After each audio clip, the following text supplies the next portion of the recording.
Imagine a child's coffin being lowered into the soil, only for the ground itself to reject it. In the cold autumn of 1823, townsfolk in Lancaster, Pennsylvania whispered that graves had begun to unearth themselves, as if the earth refused to hold what was being buried. Behind those coffins, behind the whispers, stood one family, the Brantleys, funeral home owners who promised comfort in grief but delivered only horror. This was not a house of mourning. This was a slaughterhouse disguised as mercy. The Brantleys weren't outsiders. They were a respected family, pillars of the community, churchgoers, scripture readers, benevolent caretakers of the dead. Yet behind their front parlor doors, the scent of embalming fluid mixed with something older, fouler, like iron and rot. Their funeral home wasn't just a business. It was a trap. For orphans, widows, and the desperate poor, it became a one-way door. Lancaster was small, tightly woven, its people bound by church and tradition. Suspicion was a dangerous thing to voice. Death was common in the early 1800s, consumption, cholera, infant mortality, and so the Brantleys flourished, shielded by the inevitability of death itself. Who could question a funeral home when their work was to tend to the inevitable? In 1824, a tattered book was found wedged beneath the floorboards of the Brantley home. A ledger, names carefully inscribed, dates noted. Yet many of those names did not appear in church records or family Bibles. Entire children's homes listed with no trace of their existence beyond the Brantleys' Inc. This was not a record of burials, it was a record of harvests. It began with the disappearance of a boy, Samuel Price, age 9. His parents were told he died suddenly of fever.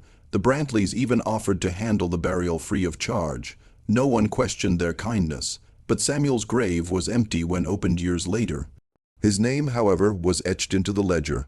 The townsfolk never saw him again, though some swore they heard his cries near the funeral home at night. The Brantleys' basement wasn't for storage, it was a chamber.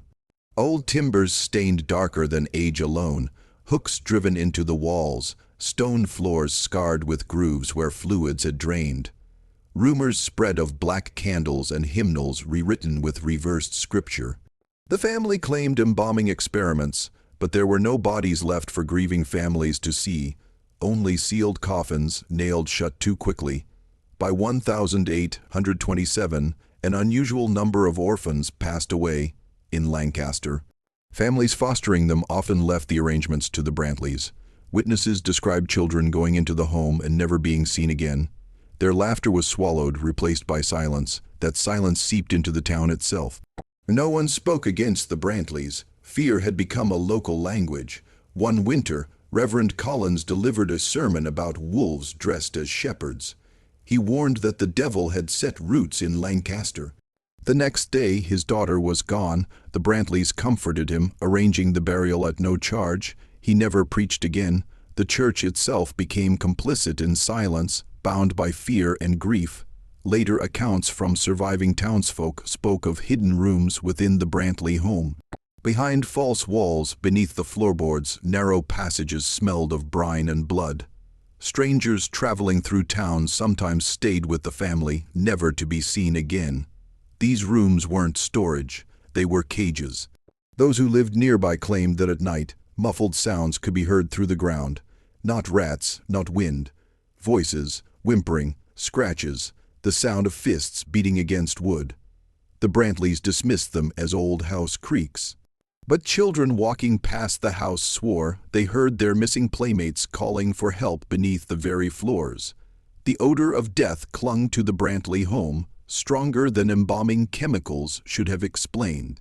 Neighbors described the air as metallic, suffocating, like breathing blood.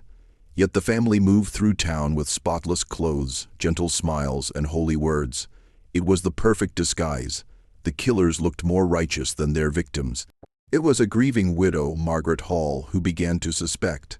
Her husband had died suddenly, his coffin sealed before she could see his face. One night she pried it open. Inside was not her husband. It was a child, skin pale, mouth sewn shut. Margaret screamed, but no one came. Within a week, she too had vanished. By 1830, the town had made an unspoken bargain. Better to remain blind than to face what lived in the Brantley home. families stopped asking questions. Orphans stopped being fostered, the church altered records, survival depended on silence, the Brantleys ruled not by force but by the weight of communal denial. An orphanage outside Lancaster burned in 1832. Witnesses swore they saw the Brantleys' eldest son leaving the scene with children in tow. None of those children were accounted for afterward. Their names appeared later in the ledger, beside symbols resembling inverted crosses and strange circles. The fire wasn't an accident.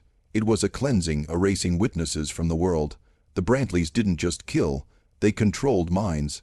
Survivors described their words as hypnotic, their stares unbearable. Visitors felt disoriented in their parlor, as if time slowed and air thickened. The family carried an aura of command that broke wills. Victims didn't resist, they followed, they obeyed. In 1835, decades later, when the property was finally abandoned, men digging the grounds uncovered pits filled with bones. Children's skulls stacked neatly as if catalogued. Rib cages arranged like trophies. Some bones bore marks of carving as though stripped deliberately. These weren't burials, they were collections, yet the town archives tell nothing. Court records erased, church logs rewritten, newspapers gone. It's as if the Brantleys never existed. But beneath those missing records lies the darker truth. Erasure itself is proof of complicity. The horror wasn't only in the killings. It was in the silence of a community willing to bury its guilt. Some say the Brantleys didn't vanish. Their descendants lived on under new names, weaving themselves into Pennsylvania society. Even now, whispers persist. Politicians, priests, and businessmen with Brantley blood carry on the legacy, hidden behind respectable veneers. In 1921, almost a century later, the ledger surfaced again in a Lancaster attic. Pages brittle, ink faded, but the names still legible. Strangely, some names hadn't yet been born when the book was written. How could a ledger from 1824 predict deaths decades into the future, unless it wasn't a record? It was a covenant. The Brantleys were never tried. Their crimes were never named. Yet their silence, their rituals, their hunger seeped into the ground of Lancaster like a stain that cannot be scrubbed away. When you hear a funeral hymn, when you walk past a coffin sealed too quickly, ask yourself, who profits from your silence? And remember, the Brantleys are not gone. They are waiting behind every door of mourning where the grieving are most vulnerable.